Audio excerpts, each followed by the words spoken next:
Ladies and gentlemen, let us do meditation. And before that, there will be a small theoretical section on meditation, that what is meditation and what is not meditation. There are a lot of misconceptions and there are a lot of malpractices on the name of meditation. So let's technically understand that what is meditation and what is not meditation, and then we will be doing it practically so that you feel it and you do it. What is meditation? Can anybody tell me what is your definition of meditation and how can we define it, how can we understand it theoretically, and then we will be doing it. Now, we have the definition of meditation. There are two versions of meditation, two versions of meditation. One meditation that is from the Greek and Latin origin, Meditation means that you are pondering over, you are thinking deeply. For example, the famous Roman emperor Marcus Aurelius is a very famous Roman emperor, a very successful Roman emperor, and he was also a philosopher, Stoic philosopher.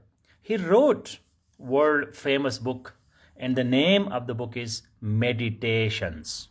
If you Google it, Meditations, that is one of the top 20, 10, maybe top 5 books of the world.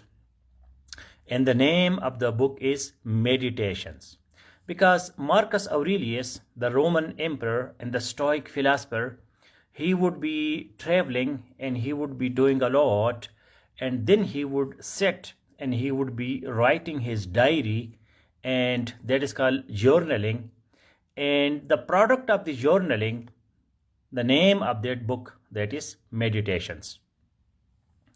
So we have when you are alone, or you may not be alone, but you are thinking deeply, you go into details, you understand, think from different dimensions.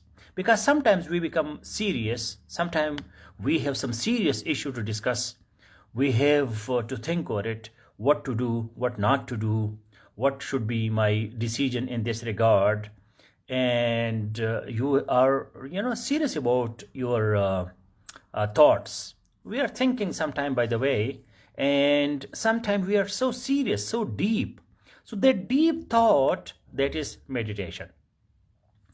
But on the other hand, we have a spiritual, psychological and philosophical dimension of meditation, that when you are all alone, you are totally detached from the world outside, you are sitting alone in a relaxed position, and you are talking to yourself, you are accepting your thoughts, you are not resisting anything.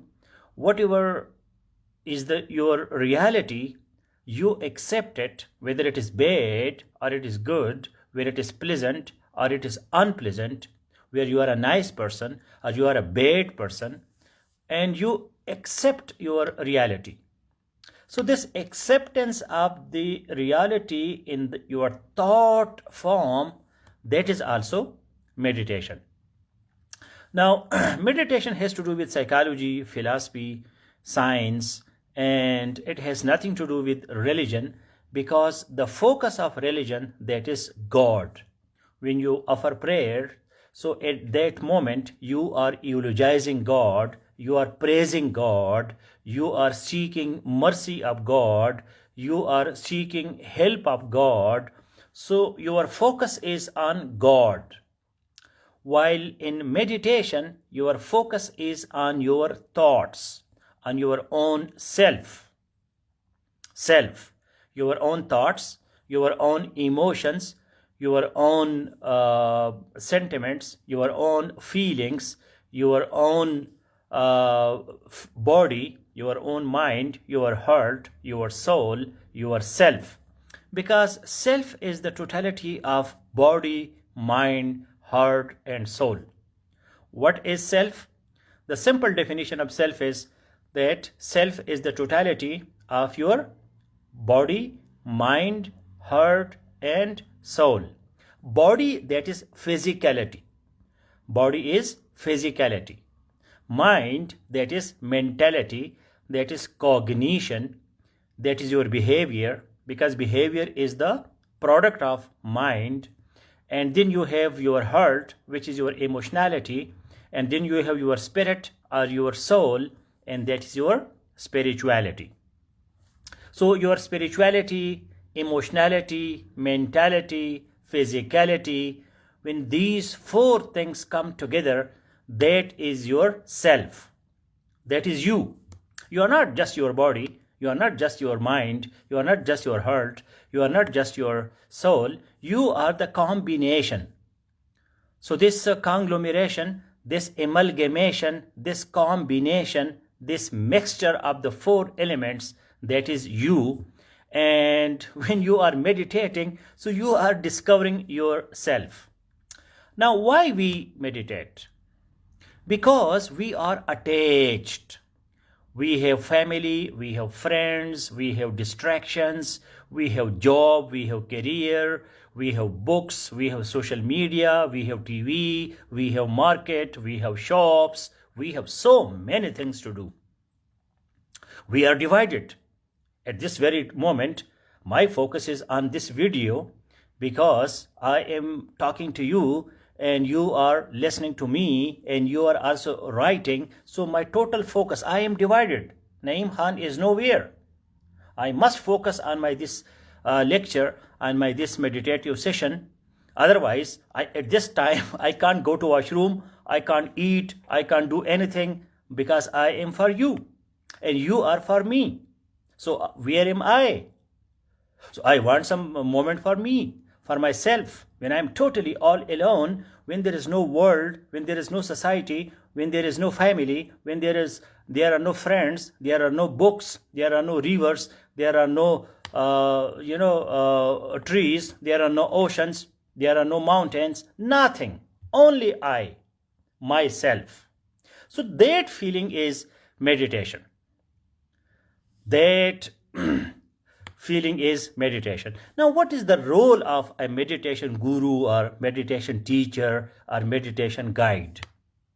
When you make your guide your part of your own personality, your own spirituality, your own selfhood, that this guy, my meditation teacher, he is part of myself. He is not outsider. He is not interruption. He is not intervention. He is not disturbing me. He is mine. I am his. I am her. At that moment, your teacher, your guide, your guru, your mentor guides you how to meditate, because he or she, they are not outsiders. They are not, a kind of disturbance for you or annoyance for you. You don't feel under threat. You don't feel that this guy will be harmful for me. He may damage me. He may disclose my secrets. He may tell the world that how bad I am. So you disclose yourself to your mentor, to your spiritual guru. Look, this is me. I am dirty from inside. I am happy from inside. I am nice from inside. But this is what I am. Look at me. Examine me. These are my thoughts. These are my plans. These are my wishes. These are my desires. These are the crimes that I committed. These are my, my negative dimension, my positive dimension. I am in front of you. Now do whatever you want to do with me. So then your spiritual teacher, like a doctor, you go to doctor, and people go to doctor for very serious things. A young man will go to doctor that, sir, I can't do anything in the bed. Now, this thing he can't tell people outside. People will laugh at that person that you are so, you are done, you are gone. You have no, even this power. So you tell everything to your physical doctor. Look, my heartbeat is not good. I might have got cancer. I might have got some problem. My heart palpitation that is not normal, and I have some blood in my mouth, and my digestion that is not proper. I have severe headache. I don't feel well. My body is aching. I have fever. I have temperature. I am out of sorts. I am in a wrong way. What should I do? So then the doctor prescribes some medicine, some tests, some laboratory tests, and a lot of things, diagnosis, and after treatment starts, and the whole procedure of the cure or treatment. Same is with a psychologist, but psychologist is more psychoanalyst. Psychologist is more psychotherapist. Psychologist is more scientist. Philosopher, especially existential philosophers, they are more philosophical, they are more analytical, and life guru, life coach, it is a loose kind of combination. Somebody has got some expertise, experiences, reading, study, wisdom, far-sightedness. A person looks at things from another angle. So you tell your guru or your teacher or your mentor, he or she may not be a professional psychologist or a professional philosopher, but at least you can share things in a way, in a loose kind of understanding, and you disclose yourself that, look, this is me, and that's why please do something for me. Now, coming back to the topic of meditation, in this session, we will be doing meditation. I told you that meditation is detachment from everything. You are in a comfortable position. You are analyzing your thoughts, your emotions, your personality, your physicality, your emotionality, everything you are examining with a true picture. So meditation will introduce you to yourself. You can't tell lies to yourself. You are 100% truthful to yourself because you are you. How can you hide things from yourself? You can't deceive, you can't cheat on yourself because that is your reality and you have to accept it. So sometimes we have ugly things in our unconscious. We have some ugly habits. We have some failures. We did not do well in the past. We did not, achieve our targets. And sometimes we make decisions, then we do not fulfill it. We make promises to ourselves and we make promises to other people and we do not fulfill it. We become liars, hypocrites, dishonest. We become corrupt. We become ugly people. We become evil. That's why in meditation, all these things come out. It is like your laboratory tests. It is like your diagnosis. You are talking to yourself and you are telling yourself, look, I see you today in the mirror, in the looking glass. That is your reality, and this reality is not so much satisfactory. You have got a lot of faults, and I have to remove these faults. I have to become a mechanic. I have to repair you. I have to stitch a lot of things in you, and now be ready because you have a lot of wounds. You have a lot of injuries. You are injured from inside. Otherwise, you are hiding from yourself.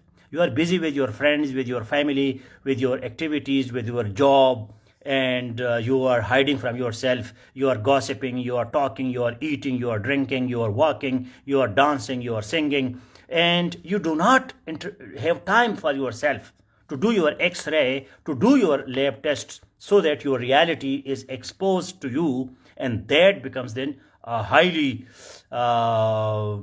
vulnerability, position of vulnerability. You are vulnerable, you are weak, your weaknesses, your wounds, and that reality comes to you. That's why we have to keep in mind that what is the topic, what Naeem Khan is saying here. There are some loose people. There are some people who do not have the power of concentration, and they are reading the comments of other people, and they are replying to those comments. And this is not an English class, but this guy, because the person might have got some loose character, that's why he is responding to that, to that comment, and he is not focusing on what is the topic. He is not participating in the discussion. But this is the problem, that we are weak people. We have our vulnerabilities. We have our negative, dark personality, and that dark psychology becomes then exposed to us in the meditation. So in this situation, if you have some question, so you may ask. Otherwise, I will be now doing a meditation session, and for that I will be doing the meditation in a way that you should be very, very comfortable. For example, my arms and my movement, I should not have anything to touch. In meditation, you have to maybe you sleep sometime. That's why I'll be doing the meditation in small chunks. We will be not doing a very lengthy kind of meditation, because you may go to sleep and then you may remain there. So you have to turn off your mobiles, because meditation enables you to sleep in 5 minutes, in 2 minutes. I myself can sleep in 2 minutes, in 1 minute. I just touch my pillow and I'm gone, because I know the technique of mindfulness and mindlessness. There are two things. One is mindfulness and the other is mindlessness. Now, when you are meditating, and that meditation makes you switch off and switch on your mind. So mindlessness and mindfulness, that is important. If you are listening to me right now, you must be mindful, and you should demonstrate that to me. You should exhibit that to me, that look, I am attentive, I am responding to you. Because if I am acting and you are reacting, so my action becomes valuable. And when you are going to sleep, so you have to go for the mindlessness. You have to ask your mind that, look, mind, now it is your time to sleep. My body, now it is at rest. I am in the bed. I am going to sleep. If my body is not moving, why my mind should be moving? Because this is the time for sleep.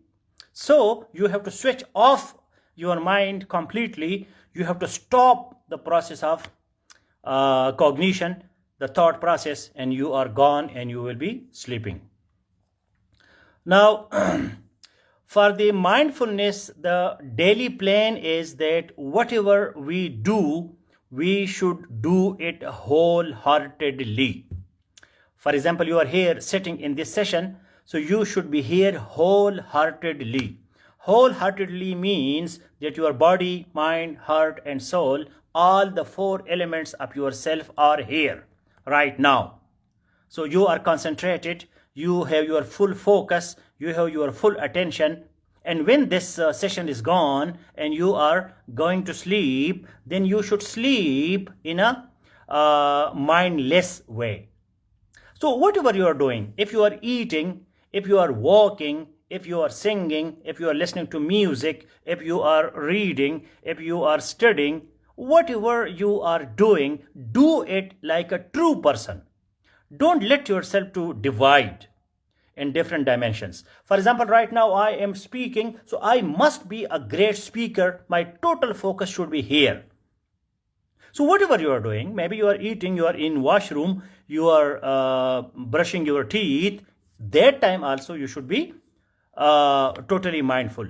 Because the mind, that is the function of brain, and as you have your arm has a function in your body. Similarly, you have your brain also, it has a function, and the name of that function is mind. And behavior, that is the manifestation of your mind, because behavior is a response to stimulus, and stimulus is any change in environment.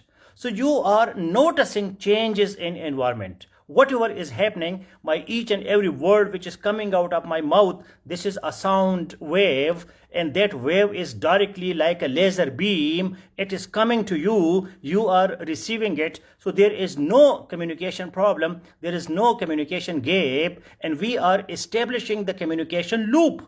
Because I am making a message, I am conveying the message to you, you are receiving the message, your antenna is active, you are responding, you are giving me feedback. That's why we are totally here. So this is mindfulness. You cannot make a plan just on a piece of paper that I will do this and I will do that. That is useless.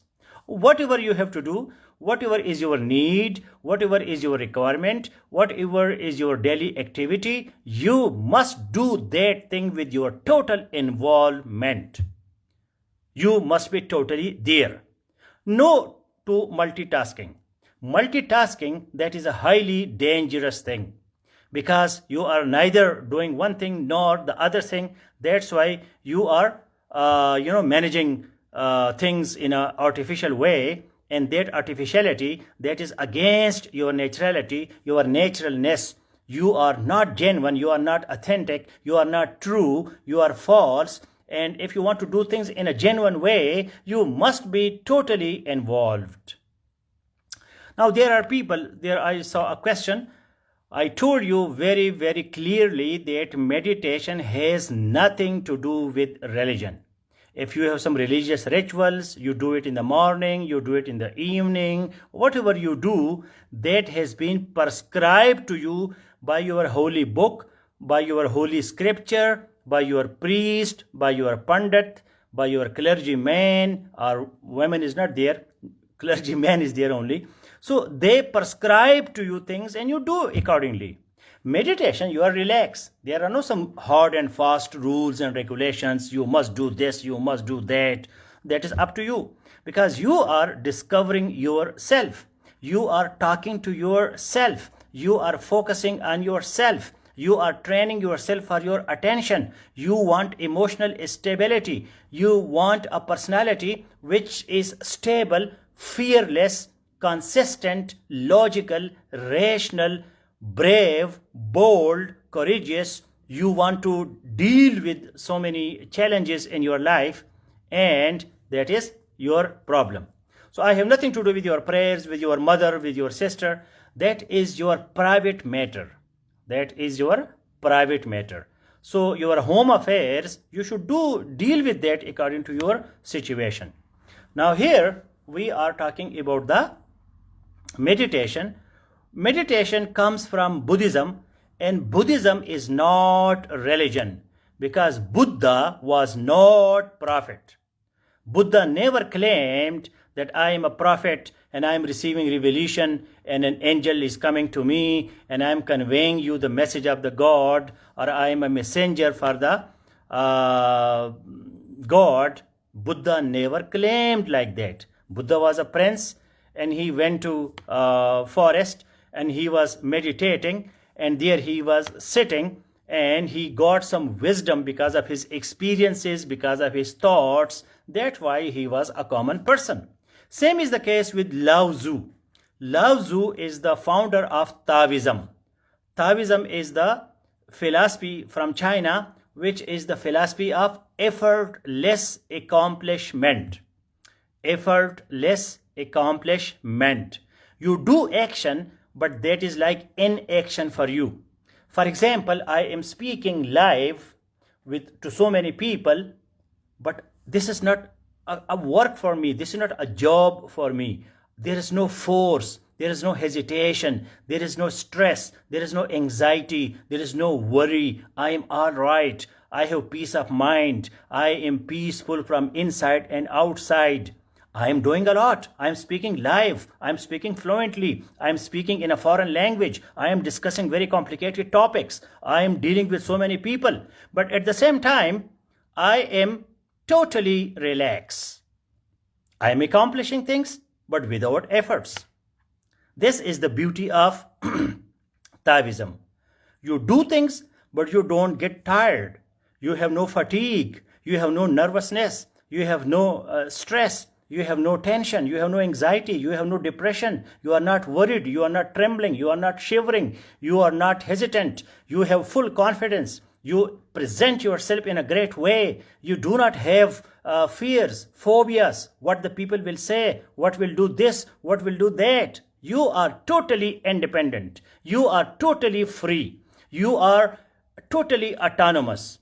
And that's why you are doing things, but you are not getting tired.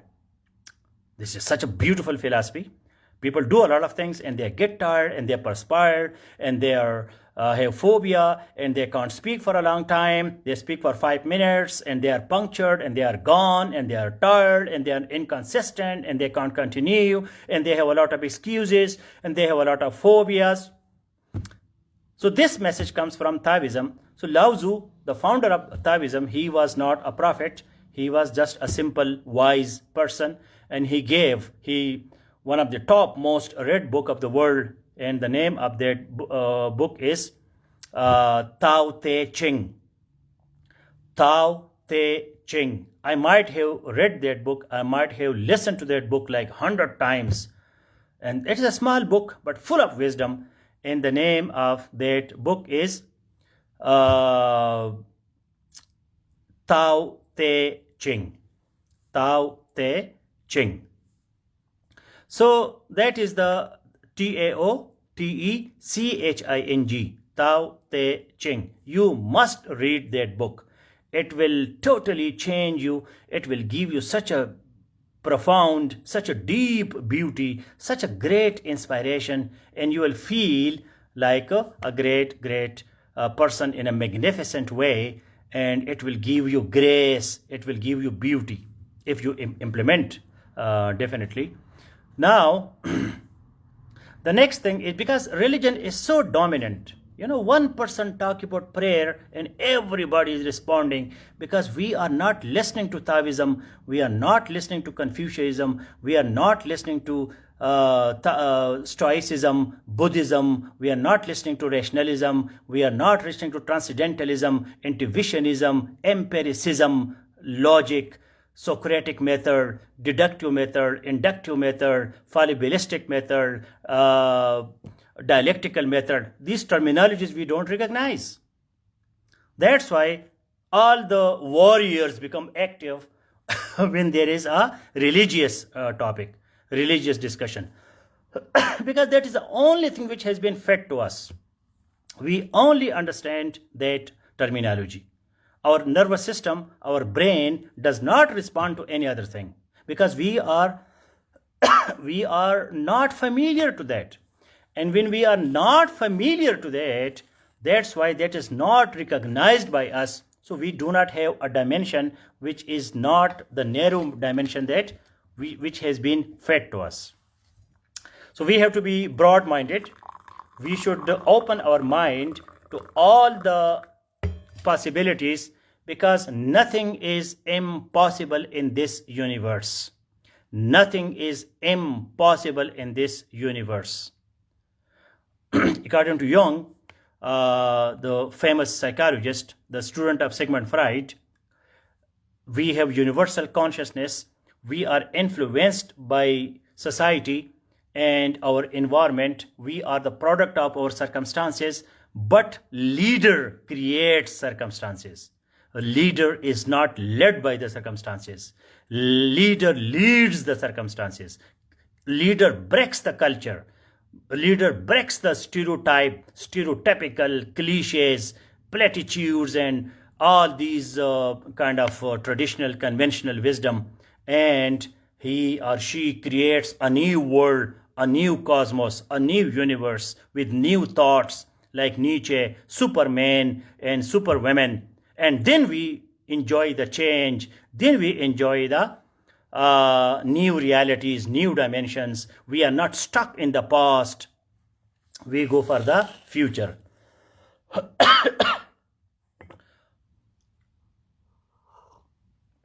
Now, if you have any other questions, so please write. Otherwise, let's do meditation. For meditation, you should be very, very relaxed. If you are not relaxed, so you cannot do meditation. Now, how to master that art? We have LPCS, life coaching, personality development, and counseling, spirituality classroom, where we do these activities on weekly basis. So for mastering something, you have to join some professional course, you have to spend some money on your education, you have to some money on your personality development. If you are spending money on shoes and clothes and tomatoes and onions and all the stuff, why not on your brain? Why not on your personality? Why not on your education? Why not on your skill development? Why not that you become an expert, skillful, expert, professional person? And that's why you have to go for the details. When Laozi advises people to avoid ambition, he means that when you are ambitious and you lose your inner happiness or your peace of mind, so that is a bad bargain. Whatever we do for the sake of our peace of mind, and we do for the sake of our satisfaction. Now, this is a universal international discussion, and we will be bringing religion here, because I'm not talking only to Pakistan or to Muslim community. There may be so many other people. I have thousands of followers, and they belong to different countries, different societies. Because if you have read Kant, K-A-N-T, Kant, he has categorical imperative, deontology, universality, that when something is not universal, don't discuss it publicly. Like humanity, that is universal. There may be many people who are not Muslims. There may be people who are atheists. There may be some people who are agnostics. There may be some people who do not follow your sect within your religion. So can I talk publicly like that? There are people the whole world, and everybody is not like you. People are different. That's why you have to go for the universally acceptable standards in a public environment. That is very, very important. Because if something is not universally acceptable, that may not be true, that may not be useful, that may be dangerous, that may be harmful, that may be damaging.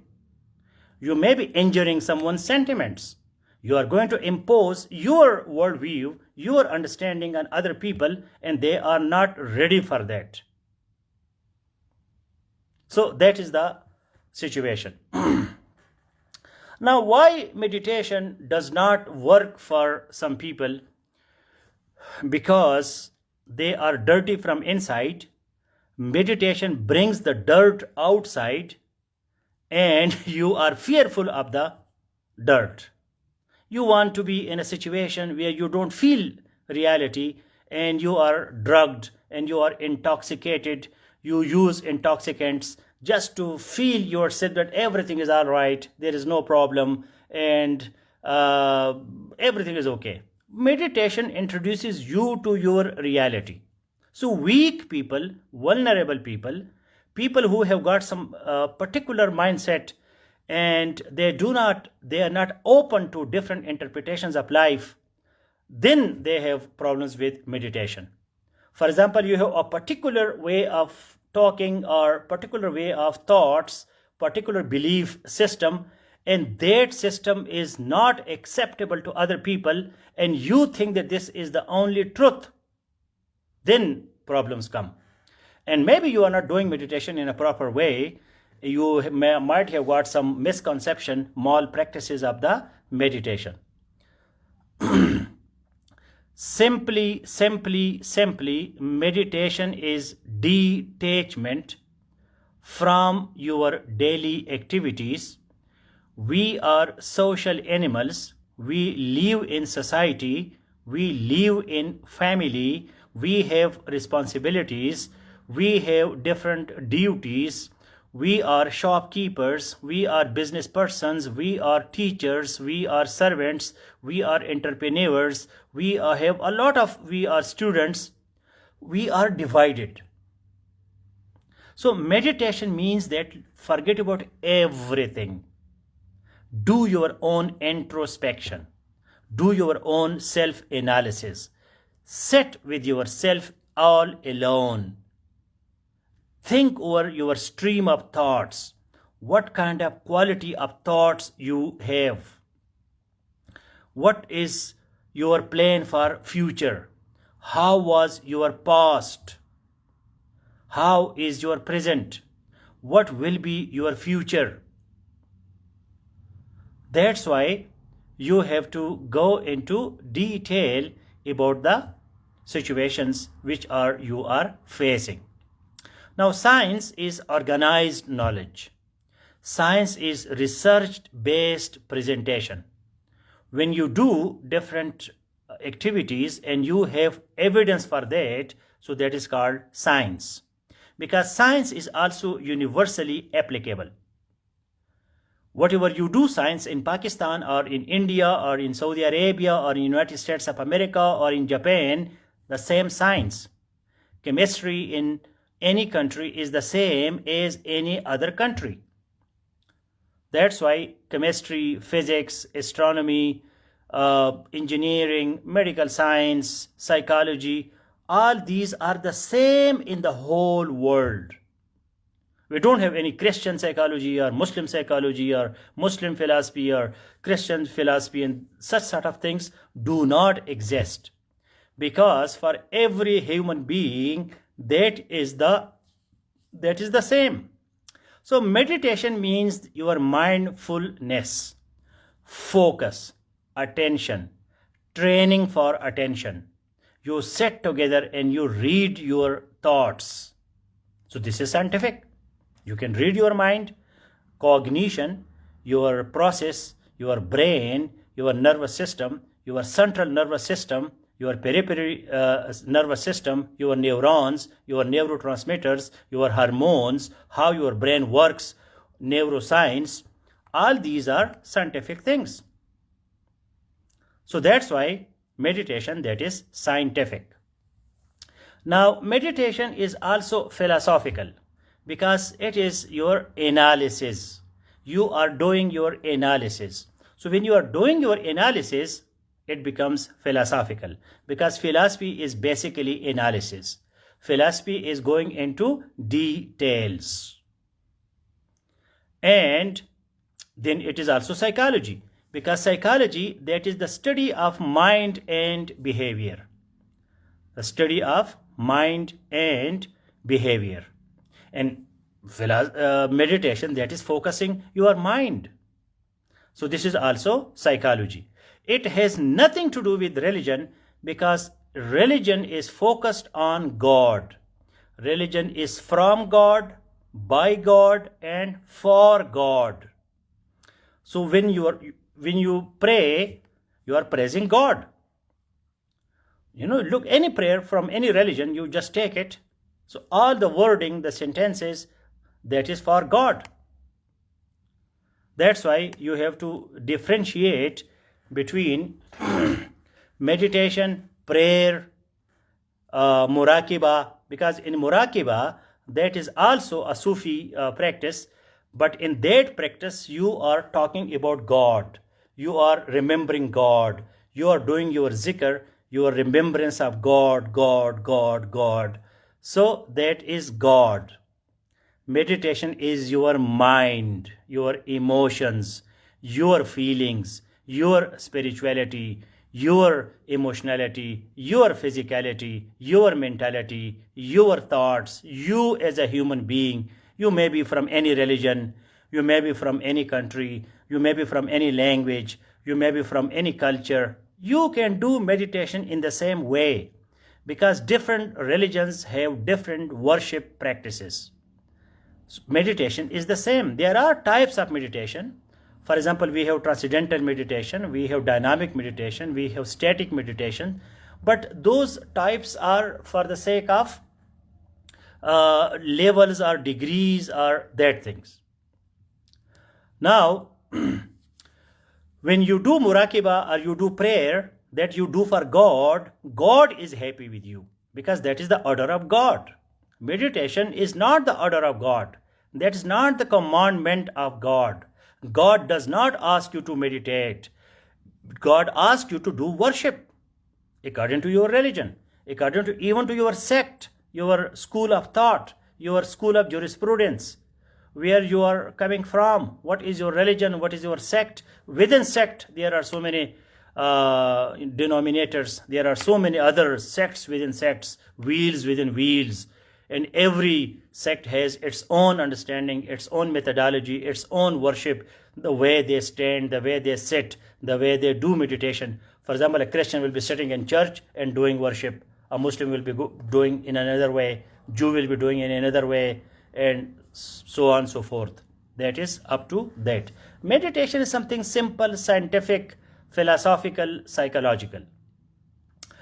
And meditation gives us positive energy, as Ataur Rahman has written, correct? It gives you positive energy, it gives you focus, it gives you attention, it gives you emotional stability. Now, how to do it? You can do it in the morning, in the evening, you are traveling, before you are sleeping, after lunch, before lunch, after dinner, before dinner. There is no timing, there is no fixed timing, there is no any prescribed way you must do like this, otherwise it will be a sin, and you must offer your prayer on this particular time. No, there is no time specified for meditation. That's why it is not religious. This is the reason that it is up to you. Whenever you are free, you are alone, you are detached, you are relaxed, you have no other responsibilities, no other duties, you are all alone, you are totally free from any other outside thing, you sit and you do meditation. That is the way of the doing meditation. So if you are ready for meditation, let me prepare myself also. You should be relaxed, just do a little stretching so that you feel that you you exist, your body is there, and you start touching your face. Touching face is highly essential because you feel that I do exist. I have my face, I have my nose, my eyes, and whatever you have, and your arms. Just feel yourself that you do exist and you are all alone. You have no hesitation, you have no fears, you have no kind of phobias, and you are relaxed. You are sitting, or maybe you are standing, maybe you are walking. It doesn't matter. But you should have no other responsibility. When you do meditation, you sit in a relaxed position. You do not have anything which is itching you or pinching you or troubling you, bothering you. No. You have all the things, your clothes. Usually the clothes should be easy, comfortable, so that you do not have that problem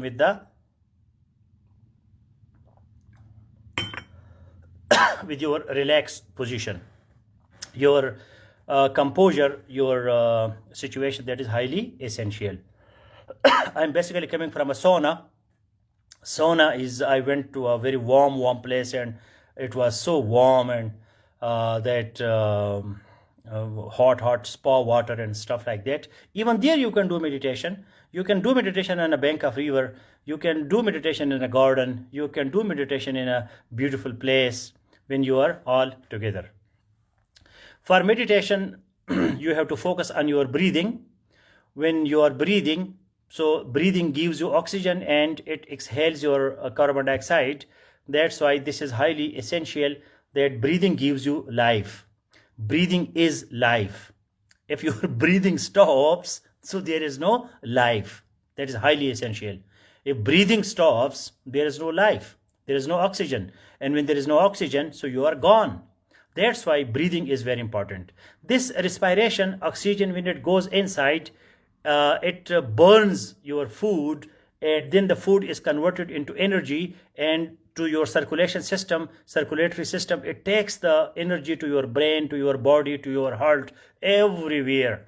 That's why respiration, breathing, inhalation, exhalation, these are life-giving activities of your body, because when somebody dies, the first thing which stops, that is breathing. because the person cannot take further oxygen. That's why it is highly essential, because you are alive. That's why you can do meditation. If you are dead, so you are gone, you are in permanent meditation. So how you can do meditation in that sense? So just relax, feel your body, feel your breathing.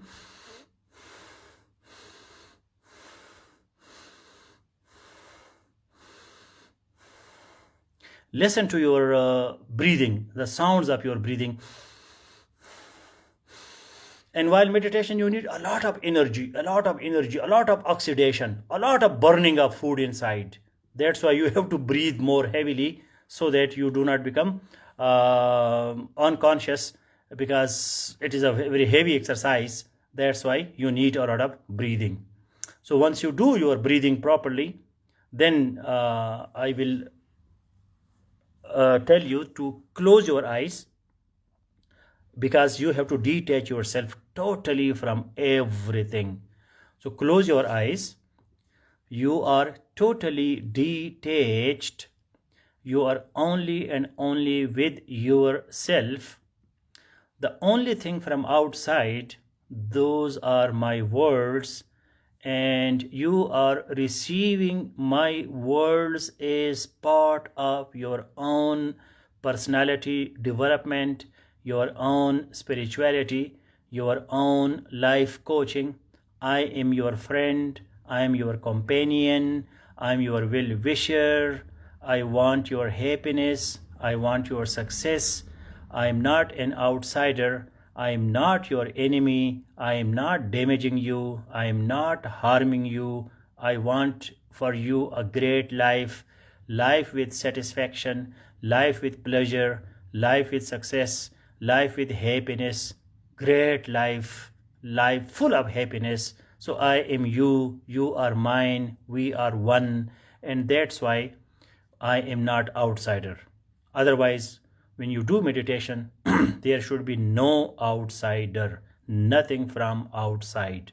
That's why you have closed your eyes. You don't see anything, you don't touch anything, you don't read anything, you don't write anything. You stopped all your physical activities.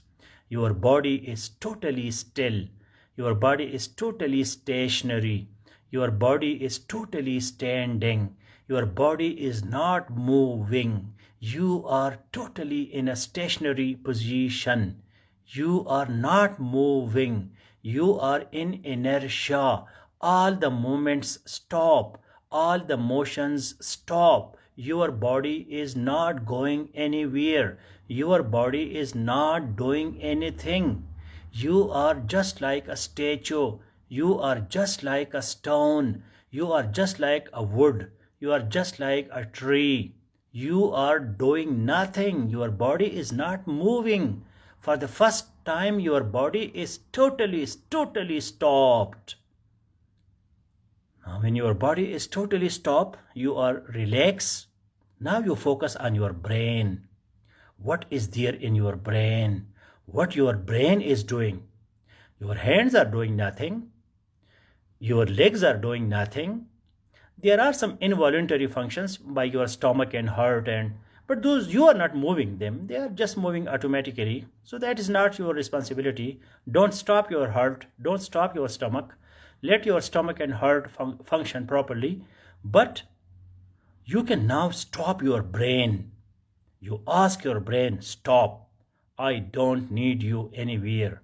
Your brain tells you, no, no, no, I have to tell you something. I have some thoughts. So you don't resist. You don't fight with your brain. You tell your brain, okay, my friend, tell me what you have for me.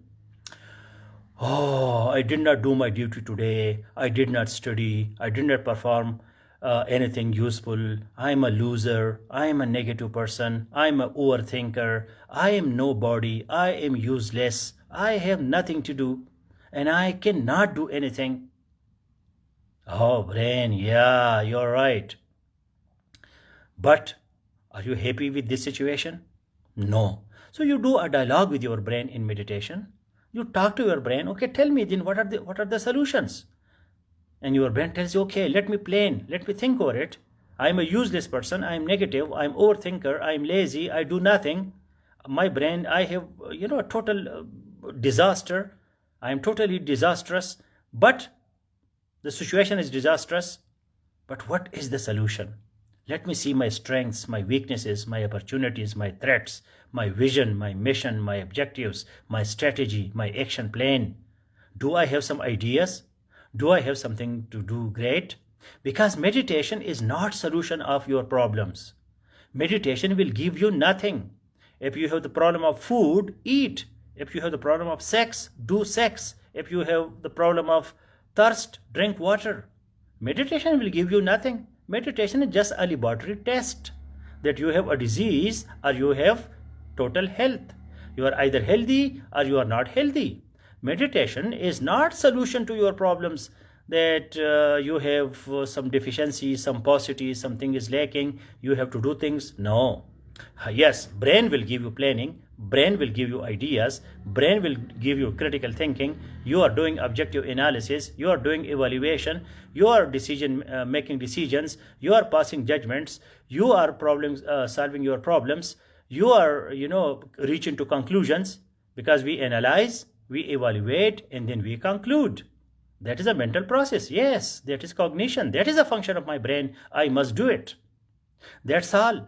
But brain does not give you anything concrete, anything physical. For that you have to use your body. For that you have to write. For that you have to read. For that you have to move. For that you have to bring your body into action. And then you go to your heart and you analyze your emotions.